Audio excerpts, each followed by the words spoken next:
प्रधानमंत्री नरेंद्र मोदी ने बिहार चुनाव प्रचार के अंतिम दिन मतदाताओं के नाम चिट्ठी लिखी। उन्होंने ट्विटर पर 4 पेज का पत्र शेयर किया। इस पत्र में एनडीए के बिहार में किए गए कार्य और संकल्प का जिक्र है। चिट्ठी के चौथे पेज पर प्रधानमंत्री मोदी ने लिखा है, मैं बिहार में विकास को लेकर बहुत आश्वस्त हूं। बिहार के विकास में कोई कमी ना आए, विकास की योजनाएं अटके नहीं, भटके नहीं। इसीलिए मुझे बिहार में नीतीश जी की सरकार की जरूरत है।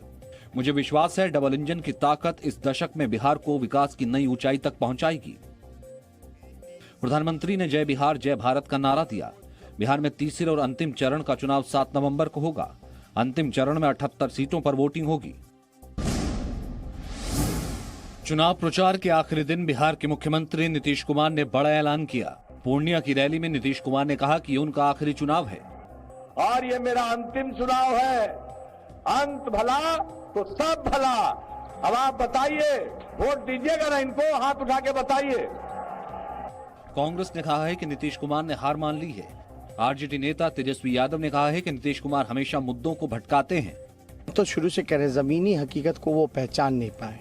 हम लोग मुद्दे की बात करते रहे, वो मुद्दे को भटकाने की कोशिश करते रहे और जब उनको एहसास हुआ, जब चुनाव प्रचार खत्म हुआ, तो उन्होंने घोषणा कर दी संन्यास लेने की।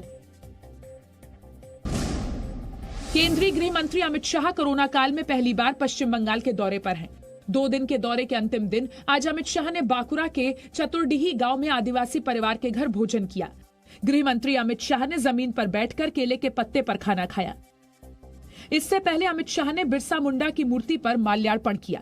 बीजेपी कार्यकर्ताओं से मुलाकात की। उन्होंने दावा किया कि पश्चिम बंगाल में अगले वर्ष होने वाले चुनाव में 2/3 बहुमत के साथ बीजेपी की सरकार बनेगी।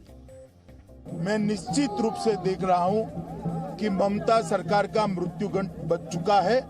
आने वाले दिनों में यहां भारतीय जनता पार्टी की 2/3 बहुमत की सरकार बनने जा रही है। भारत और चीन के बीच कोर कमांडर स्तर की बातचीत कल सुबह 9:30 बजे से चुशूल में होगी। यह 8वें दौर की बातचीत होगी। पिछले 7 दौर की बातचीत बेनतीजा रही है। रक्षा मंत्री ने इस बातचीत से पहले सीमाओं को लेकर भारत का रुख साफ कर दिया है। यूनिलैटरल तरीके से एलएसी पर एक्शन करने की इजाजत हम किसी भी सूरत में नहीं दे सकते। मैं देश को आश्वस्त करना चाहता हूं। अब हमारी सरकार ने सेनाओं को वह खुली छूट दे रखी है कि एलएसी पर हम किसी भी तरह के बदलाव को अनदेखा नहीं करेंगे। रक्षा मंत्री ने पीओके को लेकर फिर दोहराया है कि पीओके भारत का हिस्सा है, इसलिए पाकिस्तान आजकल बौखलाया हुआ है। गिलगित बाल्टिस्तान समेत पूरे पीओके को पाकिस्तान का हिस्सा बनाना चाहते हैं। उन्हें डर है कि यदि पृथक रखा तो भारत अपना दावा ठोक देगा। पीओके तथा गिलगित बाल्टिस्तान पर उनका गैर कानूनी कब्जा है।